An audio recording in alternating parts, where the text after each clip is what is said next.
रवि एक साधारण व्यक्ति था जो अपने काम और घर के बीच जीवन बिताता था। उसकी जिंदगी में रोमांचक का कोई नाम नहीं था, लेकिन उसे कहानियां सुनने का बड़ा शौक था। एक दिन उसके दोस्त मोहित ने उसे एक डरावनी कहानी सुनाई जो एक पुराने और सुनसान गांव के बारे में थी। उस गांव का नाम था मृत्युपुर। मोहित ने बताया कि इस गांव में हर रात अजीब-गरीब घटनाएं होती हैं और जो कोई भी रात के समय वहां गया वह कभी वापस नहीं आया। रवि ने इसे एक मजाक समझा और मोहित की बातों पर ज्यादा ध्यान नहीं दिया, लेकिन कुछ दिन बाद रवि को गांव के पास से गुजरने का मौका मिला। वह एक क्लाइंट से मिलने दूसरे शहर जा रहा था और रास्ते में वही मृत्युपुर गांव आया।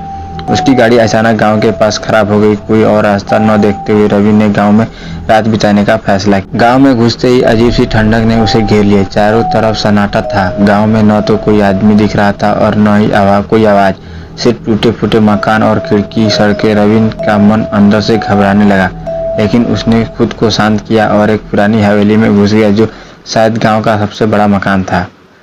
हवेली के अंदर का माहौल बहुत भयानक था। दीवारों पर फफूंद लगी हुई थी और जमीन पर धूल की मोटी परत जमी थी। हवेली के बड़े बड़े कमरे और बरामदे वीरान थे। रवि ने सोचा कि यहाँ कोई रहता तो होगा, इसलिए वह अंदर जाने लगा। जैसे ही वह सीढ़ियों की ओर बढ़ा, उसे पीछे से किसी के चलने की आहट सुनाई दी। उसने पलटकर देखा, लेकिन वहाँ कोई नहीं था।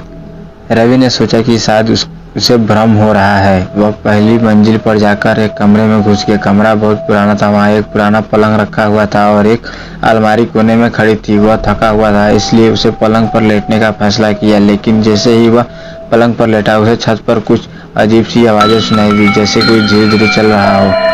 उसका दिल तेजी से धड़कने लगा। उसने सोचा कि वह उठकर देखे कि ऊपर क्या है, लेकिन उसका शरीर कांपने लगा। तभी अचानक दरवाजा जोर से बंद हो गया और कमरे में अंधेरा छा गया। रवि डर से चीख पड़ा, लेकिन उसकी आवाज किसी ने नहीं सुनी। वह घबराकर दरवाजे की ओर भागा, लेकिन दरवाजा नहीं खुल रहा था। तभी उसे लगा कि कमरे में कोई और भी है। उसने महसूस किया कि कोई उसके पीछे खड़ा है। रवि ने डरते डरते पीछे मुड़कर देखा। वहां एक परछाई थी जो धीरे धीरे उसकी तरफ बढ़ रही थी। परछाई की आंखें जल रही थी और उसकी शक्ल इंसान जैसी नहीं थी।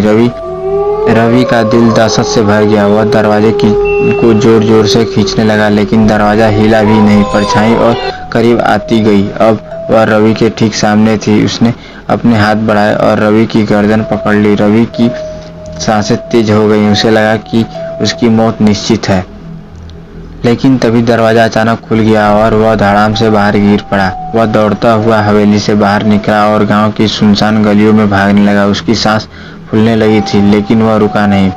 हर जगह उसे वही परछाई दिखाई दे रही थी, कभी पेड़ों के पीछे, कभी खंडहरों के बीच। गांव से निकलने का रास्ता भी उसे समझ नहीं आ रहा था। उसे ऐसा लग रहा था कि पूरा गांव एक भूतिया भूल-भुलैया बन चुका है जिससे निकल पाना नामुमकिन है। 1 घंटे तक भागने के बाद रवि थक कर एक टूटे हुए मंदिर के पास बैठ गया। उसका शरीर कांप रहा था और उसकी आंखें डर से चौंधिया गई थीं। तभी मंदिर के अंदर से उसे किसी की हंसी सुनाई दी। वह हंसी इतनी भयानक थी कि उसकी रीढ़ की हड्डी में सिहरन दौड़ गई। वह धीरे धीरे मंदिर के अंदर गया, जहाँ एक बूढ़ी औरत बैठी थी। उसकी आंखें गहरी और चेहरे पर एक अजीब सी मुस्कान थी। बूढ़ी औरत ने कहा, तू यहाँ से कभी नहीं निकल पाएगा। जो इस गाँव में आता है वो हमेशा के लिए यहाँ का हो जाता है। रवि की चीख गले में ही अटक गई थी। तभी वह औरत उसकी तरफ बढ़ने लगी और उसके पैरों के नीचे की जमीन खिसकने लगी। धीरे धीरे गांव की धरती फटने लगी और काले धुएं से पूरा माहौल भर गया। रवि अब अंधकार में घिर चुका था। उसने अपनी आंखें बंद कर ली और जैसे ही खोली, उसे एहसास हुआ कि वह अब इस दुनिया का हिस्सा नहीं है। वह गाँव उसे हमेशा के लिए अपने गिरफ्त में ले चुका था।